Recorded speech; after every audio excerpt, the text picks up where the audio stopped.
On this podcast, you'll find interviews with high-performing, successful individuals in life sciences. On a weekly basis, we cover their proven methods, principles, strategies, and mindsets to implement new technologies that scale to meet the needs of people in our world.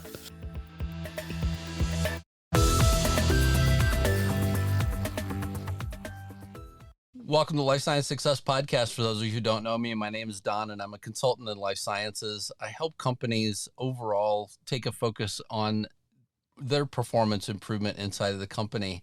I'm very excited today to be joined by my guest, Ronan O'Hagan. He's the president of Bectas Therapeutics. Ronan is the founder and president and chief executive officer for Bectas Therapeutics. He has over 20 years of experience in oncology, R&D, including over 20 molecules through IND and into clinical development, and helping to guide 4 drugs through clinical development and FDA approval. So with that, welcome, Ronan. Thanks, Don. It's great to be here. Good morning.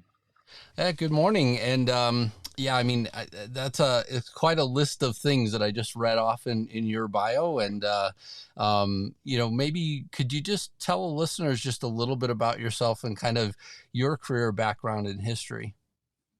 Yeah, sure. So I'm currently the president and CEO of Bectas Therapeutics, which is a cancer drug discovery and development company, which is focused on taking unique insights from human patients and understanding their immune response in order to determine what are the reasons why patients do not respond to existing care, so that we can bring improved care with a precision approach to those patients. So meaning we can find the right drug for the right patients.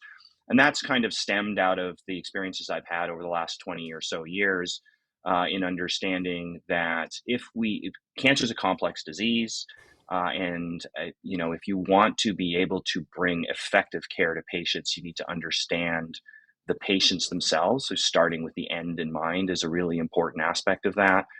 And then try to determine what, in fact, is the therapy that a particular patient needs, and that sort of precision-based approach. And so that stemmed from my experience in the last year or so at Bectas, the work I've done at Apricity Health as the chief scientific officer there, chief scientific officer when I was at Exilio Therapeutics, which is a biologics protein therapy-based company. I spent a significant amount of time at Merck, Merck Research Labs, running the Oncology Discovery team there. And also prior to that in a biotech startup that came out of work that I was doing when I was at Dana Farber Cancer Institute. So all sort of the themes in all of those, clearly oncology is central. And the other thing has been you need to understand complex systems to some degree in order to bring simple solutions that actually are not just modestly beneficial, but really make step function benefit to patients. And is there anything in particular that led you to want to be focused on oncology, or, what sort of brought you to this point in your career at the very start? Yeah, so it was interesting. When I was studying science as an undergraduate, I was fascinated by how cells and systems regulated their activities. And I did a microbiology degree, so I was looking at bacteria primarily, which you think are relatively simple.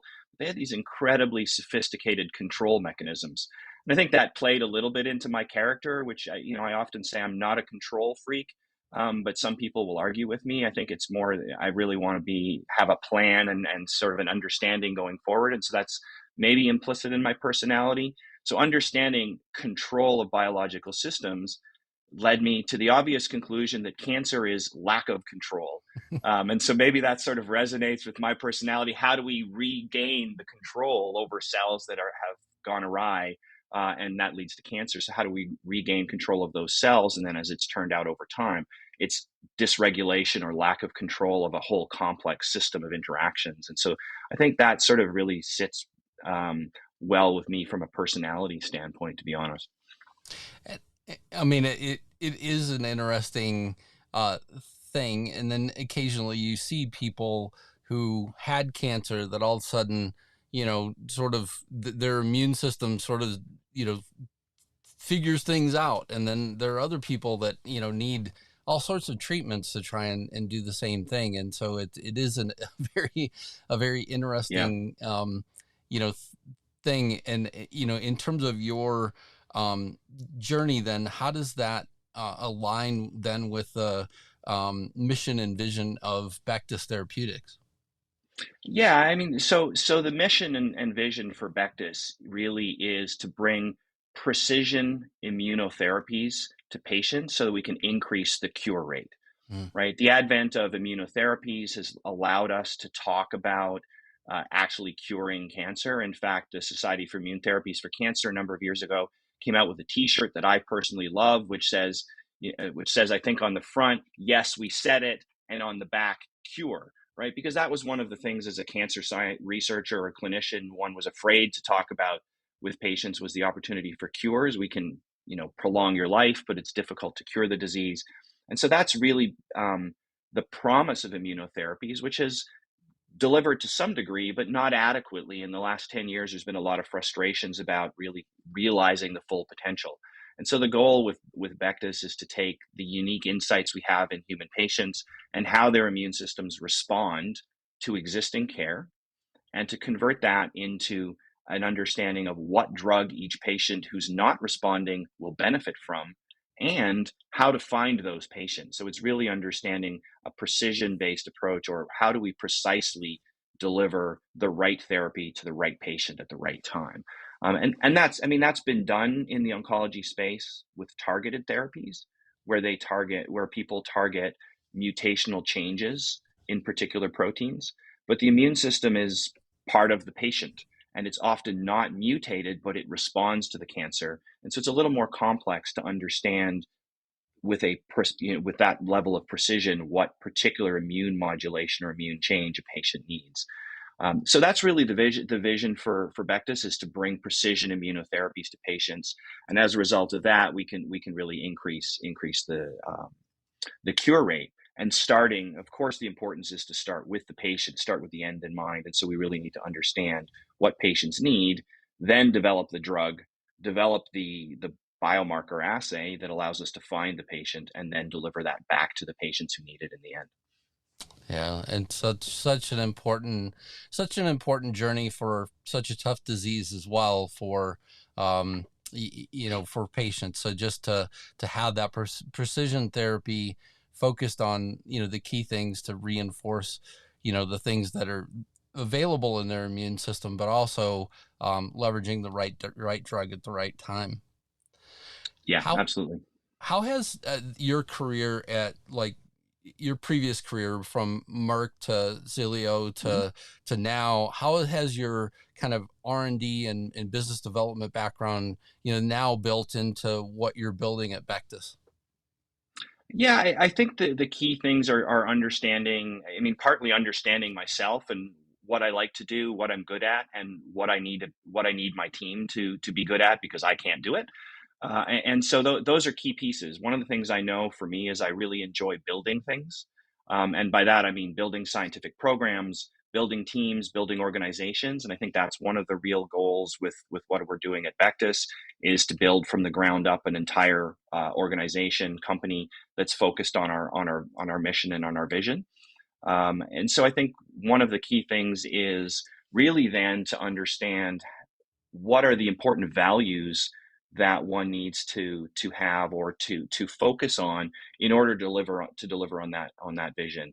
And I found, over the years, in when I was at Merck in a pharma setting, at Exilio in the past life, and now at Bectus, and also with Apricity, the key values for me have really been focused on patients, people, and proof of concept. And I like the alliteration of the P's because it makes it easy and catchy. But that really means focusing on the patients, right? That's what we're trying that's who we're trying to help. So starting with the end in mind is really important, and then delivering therapies to patients who need it, and importantly, not delivering therapies to a patient who doesn't need that therapy. I mean, we don't talk about that, but that's equally important, because if, as Bectus brings our lead program forward, of course we want to bring that therapy to patients who are going to benefit from it. But there's two reasons not to bring it to patients who don't need it. And the Mm, most important of those is if we're not wasting those patients' time on our therapy because we know they're not going to benefit from it, they can be treated and benefit from some other therapy. It may not be Bectas's therapy, but that's okay because that serves the patient in the end. So I think that's the first piece. The second piece really is the value around people. And by that, I mean the people who are doing the work, right? I mean, this is the thing that's great about the biotech and pharma industry, life sciences in general. Almost everyone gets into it because they're motivated by helping patients in the end. So that first value is pretty consistent. Sometimes challenging to live it, but it's definitely consistent. And I think then the people become really important, and identifying, as people say, Jim Collins described it as getting the right people on the bus. I do think that's really important because, innovation's hard. It's contradictory in a lot of ways. It's like, you have to be really collaborative, but you have to have people who are accountable. You have to be really flat and have open discussions, but you need really strong leadership. You want to be creative and have the opportunity to fail, but you have to be really disciplined and rigorous about, I think those are contradictions sometimes that mean you need certain types of people. So it's important to have the right people.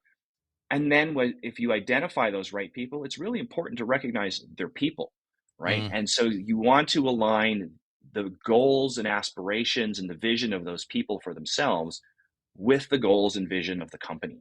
And when those two, the people who are working on the vision have their personal vision aligned with the company vision, you get a really deep alignment there.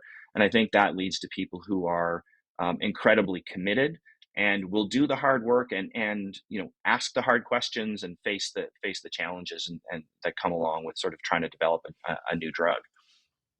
And then the last piece is just that proof of concept, which really is to say, ask hard questions, get an answer. If the answer proves your concept is right, keep going, but don't be afraid to get an answer that says, no, you're wrong, and then you need to go do something else. And I think that's an important piece of that as well. I have to envision too that your history, given your R&D background, enables you to also help the team ask, more critical questions as well. I have to just envision that having that R&D background, and I've interviewed quite a few people that have kind of made this journey from R&D to, executive, the chief executive role, right? And my mental picture whenever I think of this is that there's a lot that we all have to overcome. And whenever you have, somebody that's sitting in the CEO spot that has been through the R&D journey, it has to be something that's beneficial, to the team, because then you can ask more of the right questions. I think that's definitely true. I mean, I think in the CEO seat, one needs to have familiarity with all aspects of the business. You're going to be an expert in some and not in others. So I do think one in that setting, a CEO who has an R&D background can help think about the questions. They obviously don't have the bandwidth, so you need to have people on your team who you trust and who you can maybe challenge. But again, if I'm going to have an R&D leader, I need to allow that R&D leader to lead R&D and not interfere. And so sometimes that's something that, certainly for me, something I'm aware of is important to have the person who's leading R&D, have the autonomy to do that. And I may challenge them, but I'm going to have to trust them to make good decisions. And we can certainly have arguments and fights along the way as needed. I think, and then the other thing that maybe helps in that regard is if you have in mind the notion that you want to sit in a CEO seat eventually, as you're going through R&D leadership roles, you obviously have to interact with everyone else in the senior management team, from finance to human resources to commercial to operations, et cetera. And I think that's the other piece that's really valuable is you can understand how do I, as an R&D leader, interact with these other groups? What do they need? What are they looking for? And I'm doing that at a peer level. And in a way, I always think that it's important to understand how to work with somebody when your only way of getting them to do something is influence and persuading them that it's the right thing to do and getting aligned on it. I don't think it's a great idea in any setting, certainly not in the CEO setting, to say, hey, I have the boss card. I'm going to play it. You just have to do what I say. that's not a good solution for anything. So I think that's the other piece, and it doesn't apply only to R&D. Any of these other functions, obviously leadership there means peer level interactions and understanding the motivations and needs of other parts of the organization. So I think that influence piece is a really important aspect of it. And philosophically, for me, I believe that leadership is about influence, not about telling people what to do. And so I think that's something I've learned along the way in sort of leading R&D groups as well. Yeah, I mean, and it's interesting that as you go through this transition and you have a journey, in terms of building a company from the ground up, I feel like there is a real journey that the CEO has to make in guiding the team, as well, and letting them sort of, you know, excel at the things that they bring to the company, but also sort of, making sure that you're stepping forward as well is an important, sort of part of the journey, as the team comes together and the company, sort of comes together as well. Yeah, and I think that's fully aligned with sort of the values that I talked about earlier, right? I mean, moving forward is really that focus on patients, right? Cancer patients need new therapies yesterday, Hmm. right? So how fast can we do that? And we have to make decisions along the way. We have to do the best that we can with the information that we have. And I think it's also important on the people side. You need to bring people onto your team who are aligned with the vision, aligned with the mission of the company, and who you trust, right? And then you put them in the right seats on the bus, so to speak, and allow them to then drive the portion of what they're doing, and that trust level is really important then as well. With your level of experience in bringing drugs from the clinical development area all the way through to FDA approval, can you discuss some of the challenges and triumphs that you've encountered along the way? Yeah, I mean, bringing a drug all the way through to approval is a complex process. There's many teams, and I would never say that I'm responsible for any of those programs, even remotely. I'm a contributor of a massive team. I've played different roles in those teams, from figuring out, hey, we should work on this in the first place, through to developing the drug, through to understanding the translational piece about how do we use this drug in patients. I've never been part of the sort of end game of commercial, because that's not a role that I've taken on. Um, so I think that's one of the key challenges is there are very complex teams involved. They're multifunctional and with multi all in capital letters. So pulling that together and building the right team is really important. Again, building trust in those teams is critical.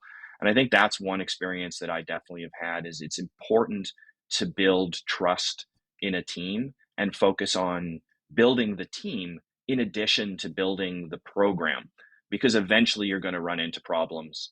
And if you haven't pre-built that trust, then it's going to be hard to sort of deal with those things, because you're going to have to ask hard questions. You're going to have difficult discussions, and you really need to have that trust along the way.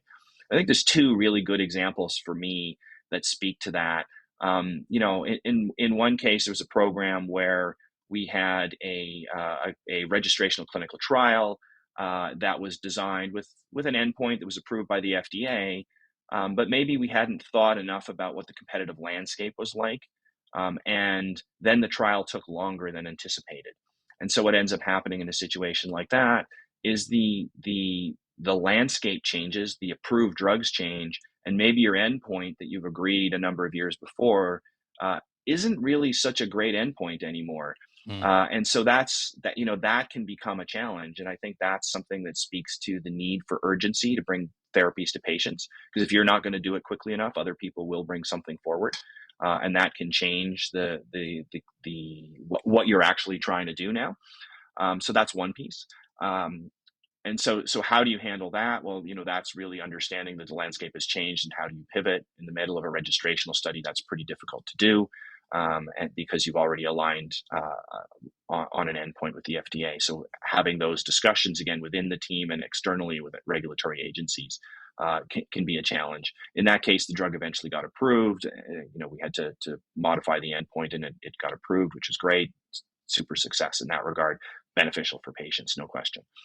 And in another good example is a situation where we're trying to develop a precision-based biomarker for a particular program, and there was some really interesting and complex scientific data about the biomarker that said, if we put another couple of years of work into this, we might be able to discover a biomarker that would perhaps be incrementally better at predicting which patients are going to benefit from this therapy.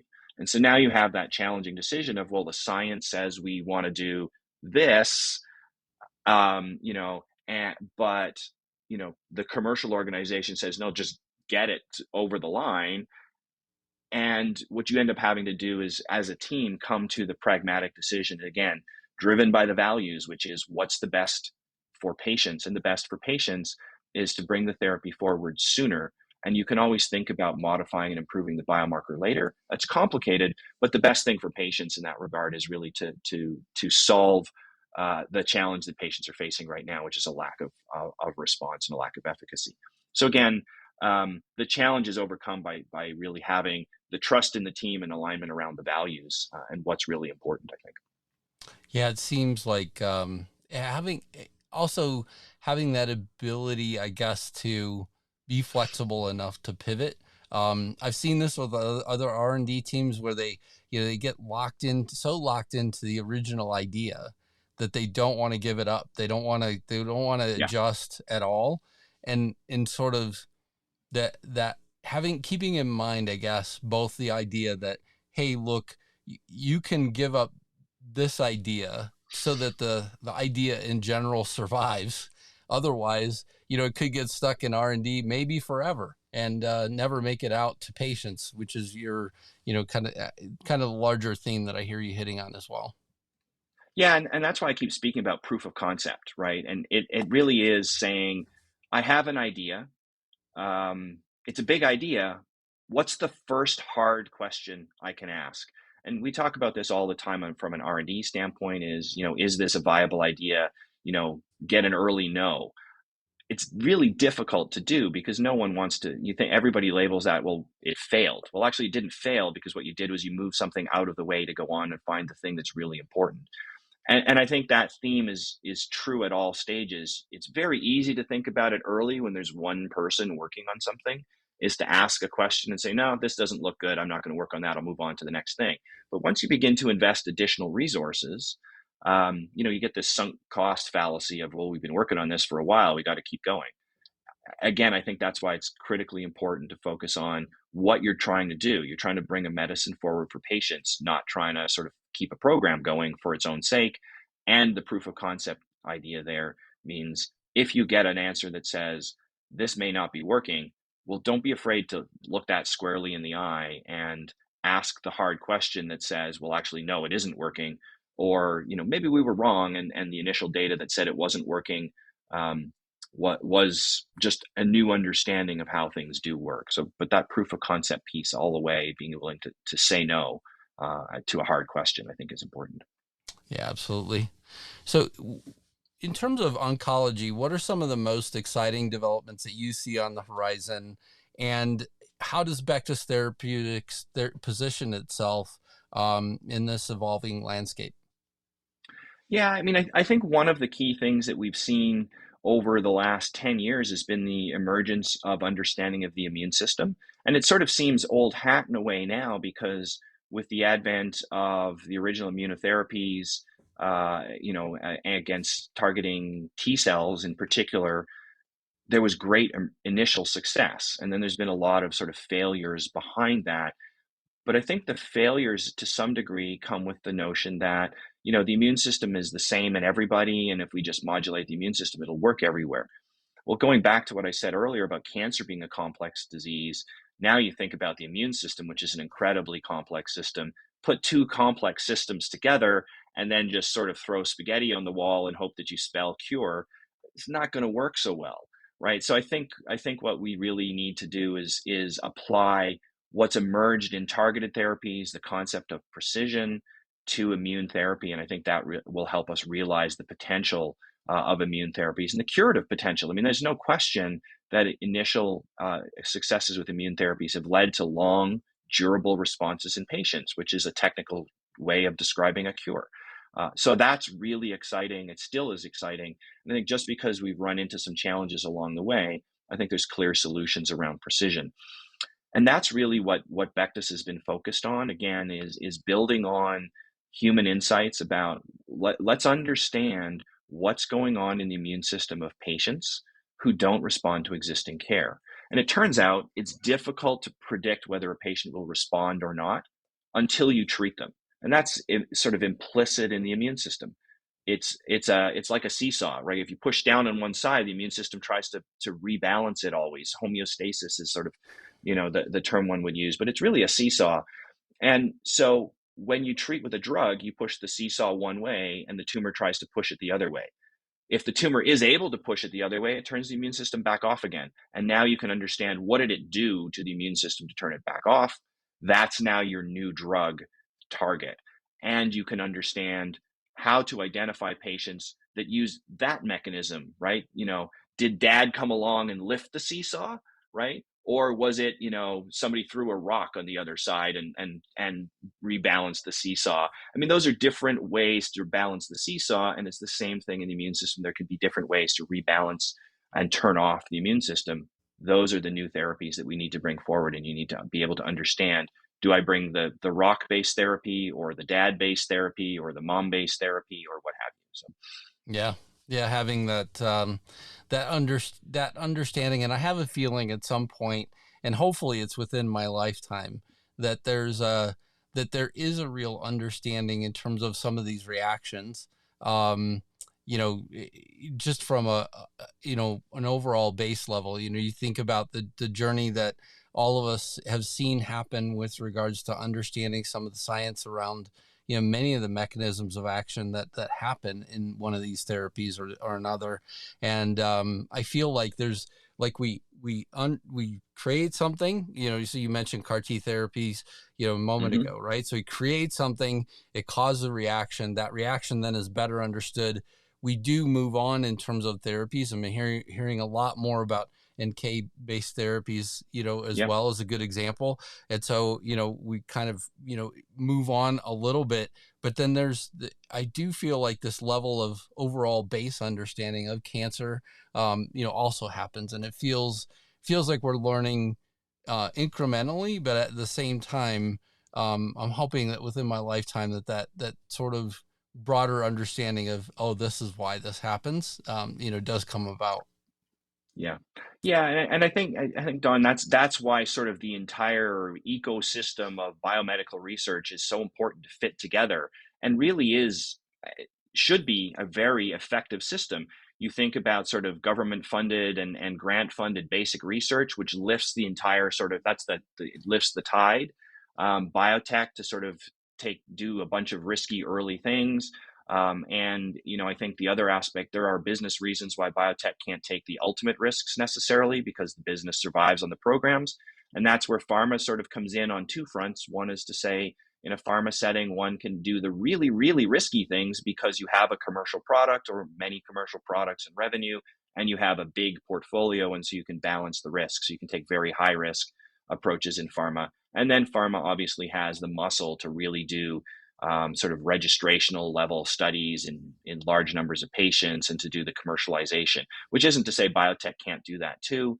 But you think about how those things fit together, and you end up sort of, basic research combined with biotech, combined with pharma. That ecosystem, really raises the tide and raises individual boats above and beyond that, as we begin to understand better T cell biology, myeloid cell biology, NK cell biology. Those things become new opportunities for therapies. And then we understand how to modulate them, whether it's monoclonal antibodies, which is the focus at Bectas, or cell-based therapies, which certainly have shown some really interesting activities. I think there are lots, and small molecules obviously as well have been around in the drug and the pharmaceutical industry. It's probably the origins of the pharmaceutical industry, really. So I think those are all aspects where that ecosystem fits together really nicely. Yeah, absolutely. So, reflecting on your career, what advice would you give to young scientists that are aspiring to lead in the biotech industry? Yeah, I mean, I think the key thing for people to remember is, and somebody back at the very early part of my career, somebody got up and drew a bicycle on a whiteboard, and they explained to me that the start of your career is all about your back wheel, which is all of your technical expertise. You have to demonstrate that you're competent technically and you can do what your sort of immediate job description is, whether that's as a scientist or whether it's as somebody in finance or whether it's somebody who's in business development. You have to demonstrate that you have the technical expertise. So there's no question one has to do that. But the front wheel of the bike steers the bike. And that's really what people would broadly describe as soft skills. But to me, I think about it as they're all leadership skills. And I think one of the things that as a scientist, for example, you're very focused on the technical aspects of what you do, and all of the training is focused on technical aspects. So I think if someone really wants to be a leader in the biotech or pharma industry, it's important to spend time on your own or where possible through formal means to understand and learn leadership skills. And that means understanding yourself, understanding your styles and personalities, understanding how other people work, and understanding what's effective in terms of leadership. How do you define a vision and a mission? How do you communicate that to people? How do you motivate them to pursue that? How do you find people who are aligned with that? And then also importantly, how do you develop people? Because if you're going to be a leader, not everybody is going to score 100% on their math test. There are people who are going to get 80 on their math test. That's really good. So how do you help those people who are at 80 to get to a 90? And how do you help the people at 90 to get to 100 and so forth? I think development of people is really, really important. And that to me, again, goes back to that value of people, right? How do you develop people?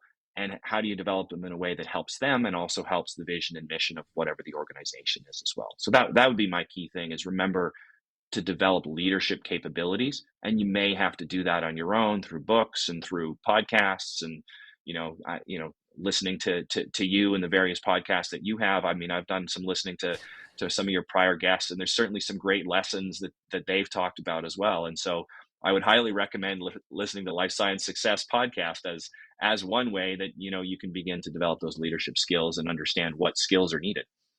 Yeah, it's funny for me at public events. Sometimes I'll catch somebody, continue, look across the room and they're looking at me, and then I'll look again and they're still looking at me. And then eventually they say, you're the host of Life Science Success, right? And I've watched, I don't know how many episodes or whatever. And it's interesting because there are a variety of people, all the way from senior leaders all the way through to people that are just getting started in life sciences that have listened. And I feel like, it's been beneficial, according to their comments, to listen to a lot of these. And my whole idea was just to kind of share the conversation, share this conversation that I would probably have with many of the leaders anyway. Just because I'm interested in a lot of the things that we're doing as companies, but also just the journey that companies are making. I also think that the bike analogy that you used is very, very poignant as well, because many times I feel like people want to know, how do I get to that next step? How do I get to that next level? And I even am guilty of this in my own career, that oftentimes I was waiting for that big corporations, you're waiting for that next big leadership class that the corporation is going to provide. But the reality is there are a lot of ways that you could sort of take the next step anyway without, really having the company, do its thing. And then, you want to make sure that they sort of see the skill, whatever it is, in you as well, in your journey. And so important. I felt like you made a lot of great points there. Thank you. Thanks. Yeah. I definitely like that analogy, and anyone who's ever been in an organization I've led is very familiar with the bike analogy. Very good. Last three questions for you. So what inspires you? I mean, I think there's a couple of things that are really important for me. One of which is, going after big goals, right? I mean, cures for cancer, big goal. Understanding how to bring precision immune therapies to patients is a big goal. And so I'm goal oriented generally. And so that's one of the things that inspires me, is to identify a goal and then, figure out, can I play a role in achieving this? And so that's, I think, is a really important thing for me. And that's certainly an inspiration. And so defining those goals. One way I think about that a little bit is to say, we talk a lot about thinking outside the box, and I like to actually talk about thinking inside the box. But the creative part is defining your box, right? Mm, Where is the box? The box itself is outside the box thinking, which box you're working in, but that's now your goal. And now you got to think inside that box. And I think to me, that's really challenging. And is something one has to pursue. And I mean, I think the other piece with that, which is no question, given the industry I'm in and the people I've been fortunate enough to work with, is the quality of the people and the motivations of the people that I work with. That's really inspirational as you look at the efforts that people are making, the creative ideas that people are bringing forth, and the challenges people are overcoming with a goal of delivering better medicines to patients. I think those are really key inspirations for me. absolutely. What concerns you? I mean, this is probably fairly topical, but I worry about the concept of throwing the baby out with the bathwater when we talk about the healthcare system in this country. Lots of discussion about the importance of solving some of the challenges with our healthcare system, and there's no question there are challenges with it, and there are things we need to solve. But like anything else, it's incredibly complex. I don't even begin to think that I can understand the system, never mind define a solution here. But the concern I have is that as people try to come up with relatively straightforward, simple solutions, what ends up happening is there are unintended consequences that, if you gave it a little bit of thought, could be predicted. And the challenges and the limitations on innovation and the innovation sort of ecosystem, again, that's arisen, particularly in the United States, when you think about the venture funded and the biotech and the startup companies. I mean, that is an incredibly vibrant industry, and it really serves patients well, because whether biotechs bring those drugs forward themselves or not, they're coming up with all sorts of really interesting ideas, and the company itself might bring it forward, or it might move into a pharmaceutical company where there's more muscle to bring it forward. I think we want to make sure that we maintain the innovation and think about how to solve perhaps some of the operation aspects of the healthcare system. And so that's a concern, but there are smart people having these conversations from the life sciences and from the biomedical industry with people in government. And so it's clear, again, that everyone's aligned with the same goals. And I think if we can recognize that we're aligned on the same goals, then it's really a matter of creating a solution that supports the innovation aspect of things and addresses some of the operational challenges.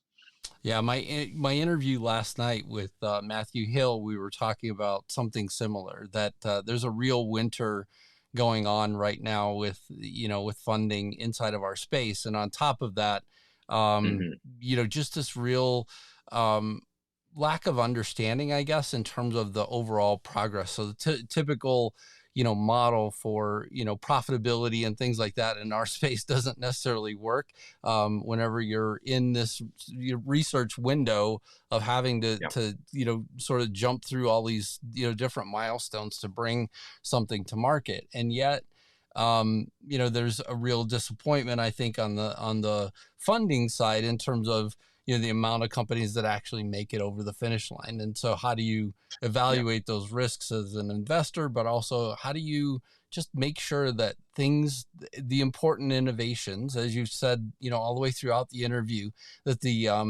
innovations that are going to at the end treat the patient do make it over the finish line. And it has been an extremely challenging, at least year plus in terms of investment dollars, and clarifying that, I think, is important. But I also think on the non-dilutive funding, the grant side of things, I've heard quite a few people voice this frustration that, hey, look, it's really tough to get funding for grants as well, and having that balance out in the end is a real concern, I think, in our market.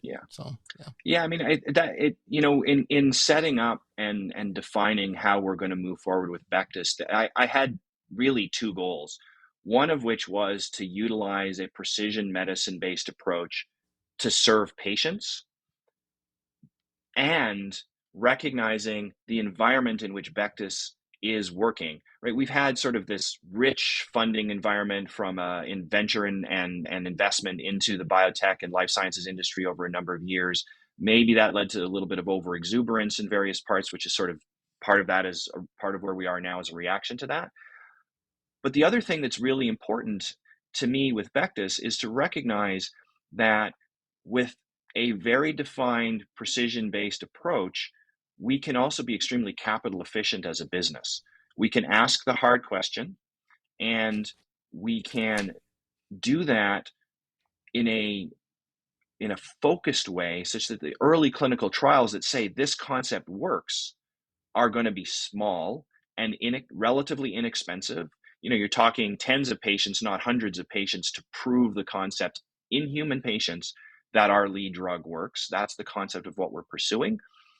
So that's great for patients, because once you prove it works, then you just, put the pedal to the metal and go after registering the drug. So that's great for patients, but it also answers the question early and inexpensively, because it's sooner, fewer patients, and therefore less cost. And that capital efficiency is good from an investment standpoint. And even if you just think about it from a bottom line, if someone invests in that and you need a single round of financing to get to your proof of concept, you're at a stage where you can realize value on your investment now, which is non-dilutive for those investors. And so that's one of the things, and this is sort of what made me think, okay, I can move from R&D to CEO because I believe I've developed an understanding of how the business needs to work and how it works in a funding environment. Whether I can raise, all of the money to get a drug over the line is still to be proven. I've raised lots of money in the past as parts of teams. So I'm comfortable with the people we're talking to in that environment. But to me, that's what Bectas has been about, is demonstrating proof of concept, precision-based approach to bring benefit to patients quickly, and also to do it in a capital efficient manner. Because really what you're talking about now is alignment between your mission and the money. And you have to align mission and money in order to be successful, right? That's the way the world works, in my opinion. And that's so I think that's critically important. Absolutely. Thank you for sharing that. Last question. What excites you? Yeah, so there's two really things that I think excite me, and we haven't talked a little bit about this, but one of the pieces that where Bectas originated from is work that I've been doing as part of another company, Apricity Health. And Apricity Health arose as a digital health platform and a workforce solution for oncologists and community practices, right? So outside of the major academic cancer centers. And so what I think is important to recognize within this country is maybe 80% of cancer patients are treated outside of major academic cancer centers and community hospitals. And the majority of the patients in community hospitals, that's where the majority of the diverse population of cancer patients are treated. It means that most of the research is done in academic centers, which means that the research and our understanding of cancer as a disease is based on predominantly Caucasian populations, older Caucasian populations, and not diversity from from an ethnic or racial perspective. And so there's a lot of missing information in that regard. And so Apricity was established with a goal of delivering more equitable care to patients by enabling community practices to more effectively manage their patients, more effectively bring new and emerging therapies to patients in those community practices. And one of the things I recognize in the conversations with the founders of Apricity, which includes Jim Allison, who's a Nobel laureate in immuno-oncology, Pam Sharma, who's a clinical leader at MD Anderson, Keith Flaherty, who's the leader of translational and clinical work at Mass General Hospital, and Linda Chin, who's been a big data pioneer in the space in oncology and as well as in diabetes out of MD Anderson as well. The care component of what we do is really important, but you can't truly have equitable care unless you're inclusive in the research you do up front. If you don't study diverse patient populations, you won't be able to deliver therapies in the future that actually benefit those patient populations. And so that's one of the things that I'm really, really excited about, what we've been able to do at Apricity to begin to be more inclusive in research, to see that the NCI and the NIH are fully aligned around that in terms of inclusiveness in clinical trials and in clinical research. There's this rising tide of, let's be more inclusive. The diversity, equity, inclusiveness aspect of biomedical research is really important. And that comes back again to understanding with precision what do patients need? If you run a clinical trial in population A and you then apply that drug to population B, it might be great in population A, but it doesn't work in population B. But population B, now it's standard of care for them because the trial didn't include them. And there are instances of that in the oncology space where we've run trials that have not included populations who need a particular cancer therapy, and the cancer therapy doesn't work in the population that wasn't included in the trial, despite working well in those who where it does. So I think, what we're doing at Apricity to address equity in care and inclusiveness in research, I'm really excited that, with taking the approach that we have at Bectas, we're now able to take that inclusive insight with a biomarker to find patients and apply that across all patient populations. So hopefully those drugs will serve patient populations in a cancer indication agnostic way, but also in a sort of a diverse population agnostic way as well. So in addition to understanding what's going on in Caucasian, African American, Asian American, Native American populations, we can serve all of those patients because we have a better understanding at a immune system level what's going on, and therefore knowing what drugs are going to work in which patients. So that's like a really big picture aspect. It's important to me. It's a motivational piece for me. I could have covered it under, what inspires me, but I thought maybe it's sort of it's something that I'm really excited about, and it goes back to the big goals thing that I said at the beginning. Yeah, it's a big enough goal to say, hey, let's bring a drug forward and treat patients. And I think that's really important. But I think there's another opportunity that we all have in the life sciences industry, which is to truly bring medicines to everyone. And to do that, we have to be inclusive in our research, and we have to be more equitable in the care that we deliver. There's lots of complexity to that, but as an R&D person, I know that I can contribute to the inclusiveness piece and an improved understanding that gives us the opportunity to bring better medicines forward for everyone who's unfortunately suffering with cancer today. Yeah, it is a very interesting, point that you're making as well, in terms of those gaps that we've had in clinical trials in the past, and just making sure that we learn from, those mistakes, but also understand the impact that can have on, populations that are outside of, the Caucasian population as well, is critically important. So whether it's your access to the medical center that has the treatment, or it's your access to the clinical trial itself, it is very important to to just understand the future. And it would be a very exciting, future as well, to know that future treatments would more broadly treat the human population as well. So, exactly. Yeah. Well, Rónán, thank you so much for being on the Life Science Success Podcast. I really appreciate you being here and for telling me about Bectas Therapeutics. I really enjoyed the conversation, and I wish you all the best of luck.